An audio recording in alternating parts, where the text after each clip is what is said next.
te condenas a ti mismo, porque tú que juzgas haces lo mismo. Tú no puedes emitir juicio contra otros si tú estás haciendo lo mismo. Y muchas veces emites el juicio y no te das cuenta que estás haciendo lo mismo, porque el problema está, Dios va a pagar a cada uno conforme a sus obras. Lo puso en mi corazón, porque usted puede decir, pero yo estoy en Cristo. Usted está en Cristo, permanezca en Cristo. Y sigue diciendo, vida eterna. Eso es para que, hermano, eso es para que usted no se salga del paquete. Porque ¿para quién es la vida eterna? Pregunto, ¿para quién es la vida eterna? ¿No es para nosotros? Eso quiere decir que nosotros estamos en el paquete de lo que vamos a ser supervisados, de lo que vamos a tener que presentarnos delante de Dios. Claro que de una manera diferente, porque la palabra dice, para que no seamos juzgados con el mundo, de una manera diferente. Pero su estilo de vida y su ritmo de vida le puede llevar a que le caigan los palitos arriba, como decimos en los mexicanos. Revise su estilo de vida. Y dice, vida eterna a los que perseverando en bien hacer. ¿Cuáles son esos? Los hijos de Dios. A los que perseverando en bien hacer buscan gloria y honra e inmortalidad. Permítame explicarle eso ahí, porque no se puede pasar por alto. Perseverando en hacer las cosas correctamente, buscamos gloria. ¿Qué gloria? No la gloria de los hombres. A mí no me interesa lo que diga el hombre de mí, aunque claro está, es muy importante lo que el hombre diga de mí, porque yo debo dar buen testimonio. Pero ahora mismo la aprobación de Dios es la que me importa. Amén. Entonces yo busco eso y persevero en eso, en ser aprobado. Como Pablo le decía a Timoteo, procura con diligencia presentarte a Dios aprobado, que Dios te apruebe, que Dios apruebe lo que tú haces, que Dios apruebe tu estilo de vida. Como obrero que no tiene de qué avergonzarse. En otras palabras, yo no tengo cola que me pisen, es la idea, que usa, que traza correctamente la palabra de verdad. Entonces, esa es la gloria que yo busco. No es que me estén dando salsa, ni que estén diciendo, ni que me estén levantando el ego. No, eso no es la gloria. El bien hacer trae una gloria y una honra que viene de parte de Dios. Y a eso se le añade también la inmortalidad. ¿No? Seguimos leyendo. El verso 8 dice, pero ira y enojo a los que son contenciosos, que les gusta discutir. Hay mucha gente, aún en el pueblo de Dios, que lo que les gusta es discutir. Y creen que la Biblia es para discutir. Y creen que la palabra de Dios es para contender. Dice, ira y enojo a los que son contenciosos y no obedecen a la verdad. No obedecen. La obediencia debe ser nuestro estilo de vida. Dice, sino que obedecen a la injusticia. Al no obedecer a la verdad, su obediencia la declinan a lo que no viene de Dios. Entonces dice el versículo 9, tribulación y angustia sobre todo ser humano que hace lo malo. Diga, todo ser humano. Usted no es extraterrestre. Usted no es un robot, usted es ser humano. Métase ahí. ser humano que hace lo malo, el juicio primeramente, el judío primeramente y también el griego, o sea, ahí está todo el mundo involucrado. Versículo 10, seguimos leyendo, dice, pero gloria y honra y paz a todo el que hace lo bueno. Y hacer lo bueno tiene un principio que es temer a Dios. Porque cuando tú temes a Dios, todo lo demás, todo lo demás que tú haces, lo haces correctamente, es bueno. ¿Me entiendes? Porque hay cosas que son buenas, que la hacen personas que no le temen a Dios. Pero entonces, son buenas para ellos, pero no son buenas porque el principio de la sabiduría es el temor a Dios. ¿Qué te vas a ganar tú con compartir lo tuyo con el hambriento, con el necesitado, si tú no le temes a Dios? Esa gloria te va a caer a ti solamente, pero la gloria te pertenece a Dios. De manera que el temor a Dios es lo más importante. ¿Cuánto están acá? Entonces dice, gloria y honra y paz a todo el que hace lo bueno, al judío primeramente y también al griego. Dice el verso 11, porque no hay acepción de personas para con Dios. Vamos a leerlo otra vez. Dice, no hay acepción de personas para con Dios. Dios no mira carita, Dios no mira condición, Dios no mira estatus. Hay gente que piensa que Dios mira estatus. Para Dios no hay la high. Dios no mira estatus, ni carita, ni posición, ni condición, ni preparación, ni condición económica. Dios no mira nada de eso. No hay acepción de personas para Él. Él ha determinado, tú te vas un día, óyeme, pero que yo tengo tantos millones, te vas. Pero mira que yo estoy ayudando a tales empresas, que yo estoy ayudando a tal cosa, que mira que mucha gente está siendo bendecido a través de mí, te vas. Está establecido para los hombres que mueran una sola vez. No hay acepción de personas para Dios. Y sigue diciendo, porque todo lo que sin ley, y aquí la palabra ley no la vea en rigidez para referirse a los 10 mandamientos.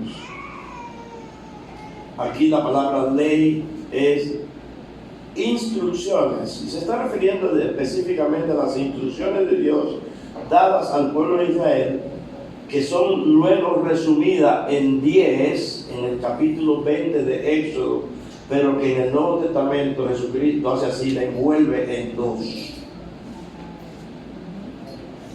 que son: amarás al Señor tu Dios con toda tu alma, con todo tu corazón, con toda tu mente, con toda tu fuerza, y a tu prójimo como a ti mismo. ¡Pran! Ya. Esas 2 hacen que tú cumplas las 10. Y esos 10 hacían que tú cumplieras la ley. Dice el mismo Señor Jesucristo, porque en esto se resume toda la ley y los profetas. Entonces dice, porque todos los que sin ley han pecado, o sea, los que han pecado sin tomar en cuenta lo que Dios ha determinado y lo que Dios y las instrucciones de Dios, dice, así mismo van a perecer. Sin ley perecerán.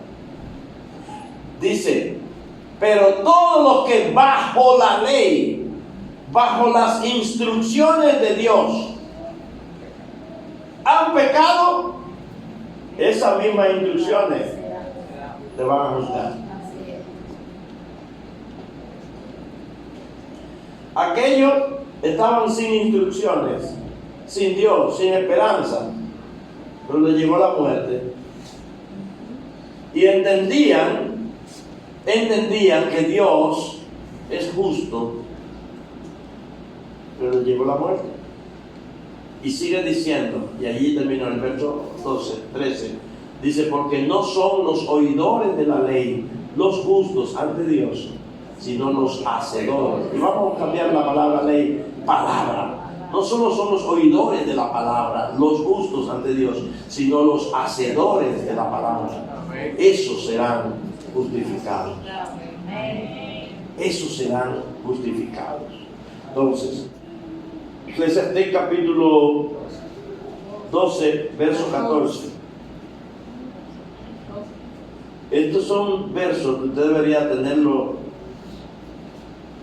ahí en su muro, no en el muro de aquí, ¿verdad? Pero tenerlo en el muro de la casa también.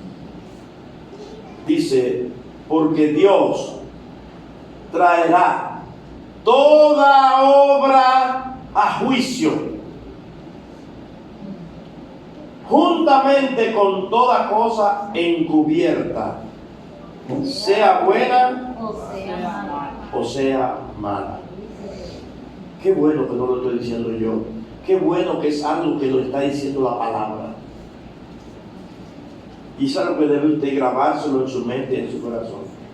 Todo lo que usted hace va a ser pasado por juicio. Sea bueno o sea malo. ¿Está acá conmigo? Amén.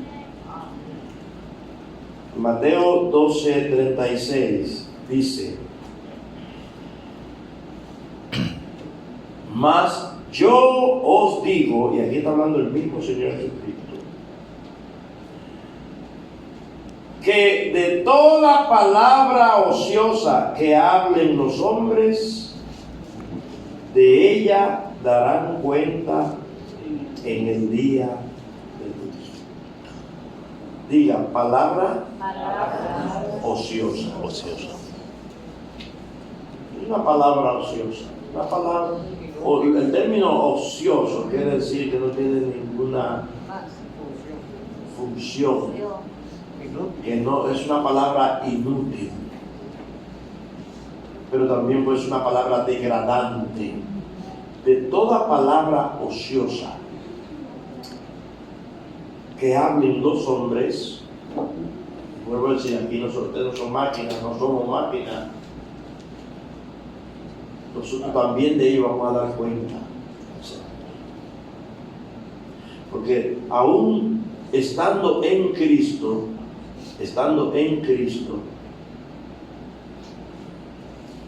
justamente vamos a decir en Cristo, traemos y arrastramos una manera de hablar del mundo y seguimos hablando de la misma forma. Vamos a dar cuenta de toda palabra ociosa en el juicio. Allí se va a dar cuenta, allí se va a rendir cuenta de todo, hermano. Usted va a tener que dar cuenta aún hasta los minutos que le ha robado al Señor.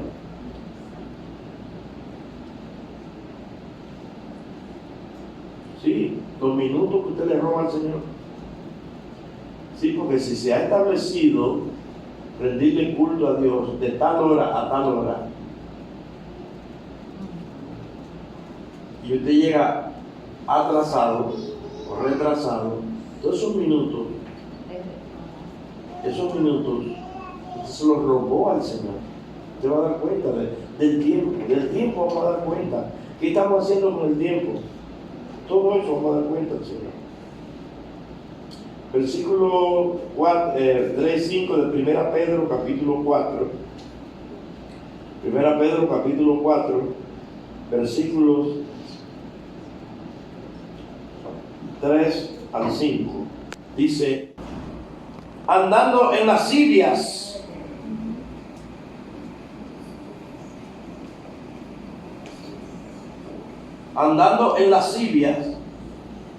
lascivias tiene que ver con desórdenes sexuales, y tomo la palabrita otra vez, idolatría, porque que nosotros tenemos el concepto de que idolatría es prenderle velón a unos cuadros. Ya es el concepto que tenemos, idolatría, no nos salimos de ahí. No, hace tiempo que yo solté eso. Decimos, soltaste eso, pero agarraste otra cosa. Soltaste una imagen del corazón de Jesús, pero agarraste a tu hijo, a tu hija, a tu esposa, a tu novio, a tu novia, a tu carro, a tu vehículo.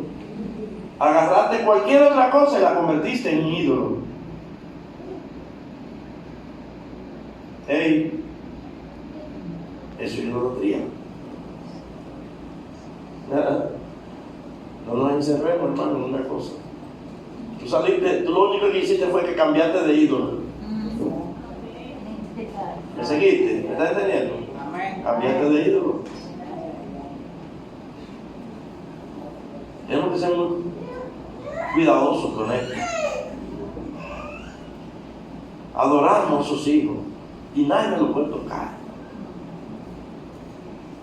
Tenemos que ser cuidadosos con eso, hermano. Sí. Uno incurre sin darse cuenta en ese error.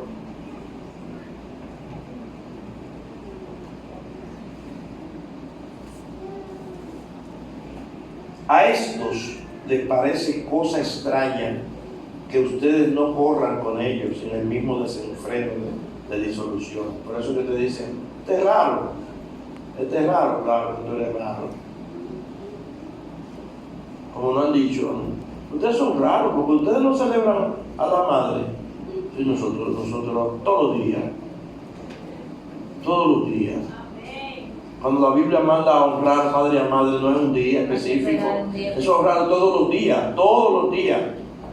Pero hay muchos que hoy, para callar la conciencia, le llevan un regalito y usted ve esas tiendas llenas y repletas. Entonces por eso dicen, se burlan. Ay, pero ustedes son raros. Que no hacen esto, no. Yo desperté. Entonces, a ellos les parece cosa extraña que ustedes no corran con ellos en el mismo desenfreno de disolución. Y os ultrajan, es decir, se burlan de ustedes, los relajan, los ultrajan.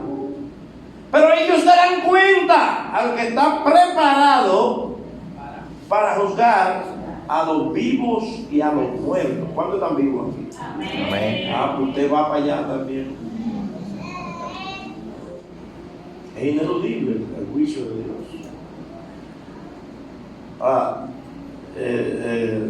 Usted y yo lo que no debemos entrar es en un pánico, en un terror. Usted y yo lo que debemos entrar es en una reflexión de qué estoy haciendo, cómo estoy llevando mi vida, qué estoy haciendo con mi tiempo, lo estoy desperdiciando.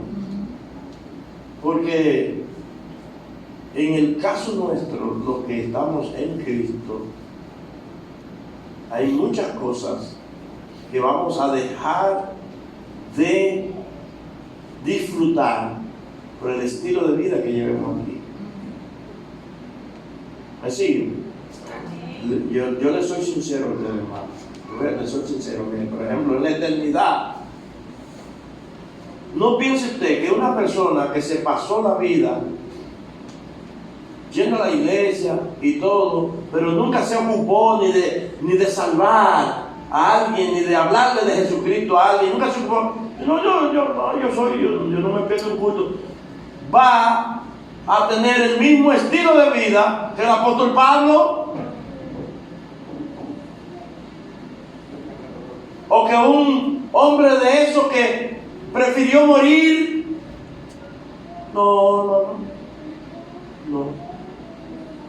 Yo lo he dicho, y en otras ocasiones el ejemplo que he puesto es el siguiente. ¿Va a salvación usted? Claro, ninguna condenación hay para los que están en Cristo Jesús. Pero eso yo lo comparo como un estadio, eso lo he dicho, voy a traer la comparación. En un estadio, Águila contra Licey. Vamos aquí. Último inning. Último inning del último juego del campeonato. Bueno, ya esto es para finalizar. Todo el que está allí en el estadio está tenso. Pero en el estadio hay un grupo de gente que están allá arriba, que ven a los peloteros como hormiguitas. Lo están disfrutando el juego. Pero no lo están disfrutando igual que el que está ahí. Que el que está viendo ahí, al que tiene el bate, desde ahí que está.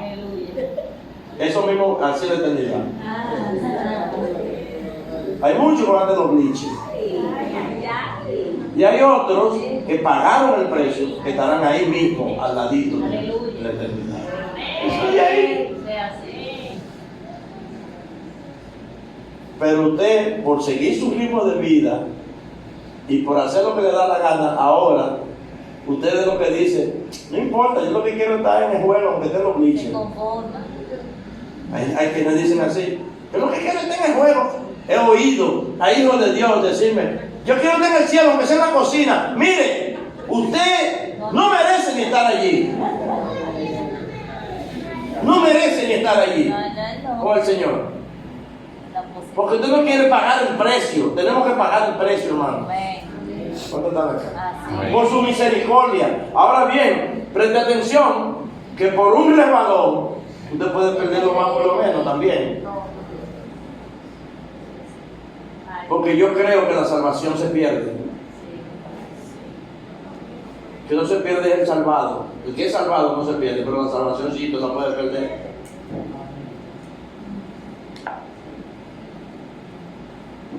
Hay mucha gente que estuvieron en las iglesias, que estuvieron disfrutando los cultos y que brincaban y saltaban, que están en el infierno hoy. Tranquilo. Así que no se lleve de eso. Ya no te preocupes, yo estoy terminando. Quiero terminar con Apocalipsis capítulo 20, versos 11 al 15. Dice, y vi un gran trono blanco, y al que estaba sentado en él, de delante del cual huyeron la tierra y el cielo, y ningún lugar se encontró para ellos. Lo que Juan estaba viendo era una amplificación del trono de Dios que ocultó lo que es cielo y tierra. En otras palabras, es un ambiente, una dimensión donde no existe ni cielo ni tierra, nada, no quiere decir que no exista. Por eso lo que dice, el cielo y la tierra huyó, pero no quiere decir que ¡pum! No. Entienda lo que está diciendo la palabra, hermano. No tenga una mente de muñequito. Dice, y ningún lugar se encontró para ellos, o sea, no volví a ver más, ni el cielo ni la tierra, porque ese trono era tan inmenso y tan grande. Y dice, vi a los muertos, grandes y pequeños. Las palabras en el original hablan de adultos y menores, de pie ante Dios. Aquí lo dice, grandes y pequeños, de pie ante Dios. Yo creo que cuando se habla de menores acá, no está hablando de infantes. Porque yo quiero que usted entienda bien esto. Un niño que ya tiene conocimiento y capacidad de discernir lo que es bueno y lo que es malo, de escoger a Cristo o rechazarlo, tiene problemas. Pero un infante que no tiene esa capacidad, ese discernimiento, eso no hay problema con esa. ¿Usted me entiende lo que le estoy diciendo? Aquí dice, niños, muertos grandes y pequeños, de pie ante Dios. Wow, pero eso es tremendo, hermano. Usted se lo imagina, yo me lo estoy imaginando eso. Y los libros fueron abiertos. Los libros fueron abiertos. Y yo en otras ocasiones, hablando de esta misma temática, les he dicho a ustedes, Dios no tiene necesidad, su mente es tan infinita y tan perfecta que no necesita de libros. Eso es Él que no necesita de libros, pero nosotros sí. Nosotros sí. Nosotros necesitamos que se nos muestre para que nosotros mismos lleguemos a la conclusión. Hay registros de eso. Yo se los he predicado. Se los he predicado. Aún, vuelvo y les repito, usted viene al culto, a la casa de Dios, y aquí se va registrando la hora de llegada y todo eso. Todo. Y el mismo ángel, son los ángeles que andan con estos libros. Si ustedes ven en Apocalipsis, ¿quiénes son los que manejan todos esos libros? Y vive un ángel con un librito. Todos no son los ángeles. El mismo ángel, o tal vez otro, pero el asignado a ti, que te toma lista aquí, 8 en punto, ya estaba de rodillas orando.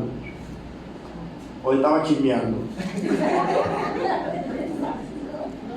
8 en punto, 10 en punto, la hora del culto, 10 en punto. Ese es el mismo que está allí esperándote en tu trabajo, observándote en tu trabajo. ¿Cómo llegaste 15 minutos antes a tu trabajo para que el jefe no te vote?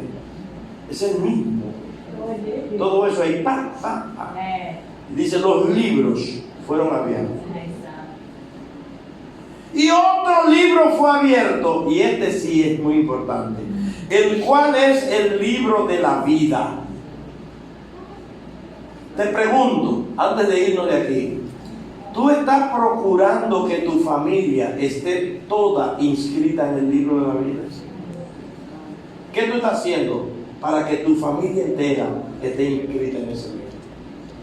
Tú le estás hablando de Jesucristo. Tú lo estás adoctrinando desde temprana edad. Tú le estás inculcando los caminos del Señor. Te corresponde eso. No eres tú que lo va a inscribir.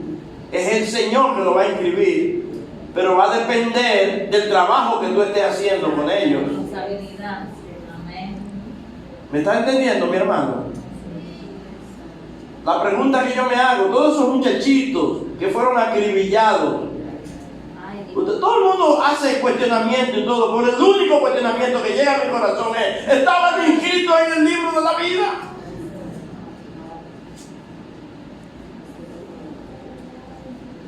Si paso por un sitio y hay un accidente y hay uno que está ya desbaratado con un brazo por allá, mi pregunta es: ¿conoció al Señor? ¿Tenía a Cristo? Porque si no, ahí lo que está en su cuerpo, Él está en el infierno. Entonces tú tienes que procurar que tu familia entera se reúna allá, ser encontrado allá, que nos den la bienvenida. Mi familia que se están yendo ahora, me están esperando allá. Y cuando yo llegue, la fiesta va a ser bien grande. Llegó Emilio, le tocó Emilio, señores, esto es grande, esto es fiesta, esto es festivo. Hay conocimiento de eso, hermanos. Y hay preparación. Y hay ángeles asignados. Miren, preparen una fiesta que hoy viene fulanito. Hoy le toca a fulanito. No importa cómo va a venir. Si es que va a ser arrollado, si es que se va a caer con una... Si es que, no, eso no importa. Eso para Dios no tiene importancia, hermano. Procure que su familia entera sea encontrada allá. Porque recuerde que de Él toma nombre toda familia en los cielos. Fueron juzgados los muertos por las cosas que estaban escritas en los libros, según sus obras. Y gloria a Dios que el mar entregó los muertos que había en él. La muerte y el Hades entregaron los muertos que había en ellos. Aún los que estaban en el infierno fueron entregados. Y fueron juzgados cada uno según sus obras. Y usted dirá, pero ¿y habrá tiempo para eso? Hermano, usted no sabe lo que es la eternidad. Usted no sabe lo que es la eternidad. Y la muerte y el Hades fueron lanzados al lago de fuego. Esta es la muerte segunda. Y el que no se halló inscrito en el libro de la vida fue lanzado al lago de fuego. Padre, en el nombre de Jesús.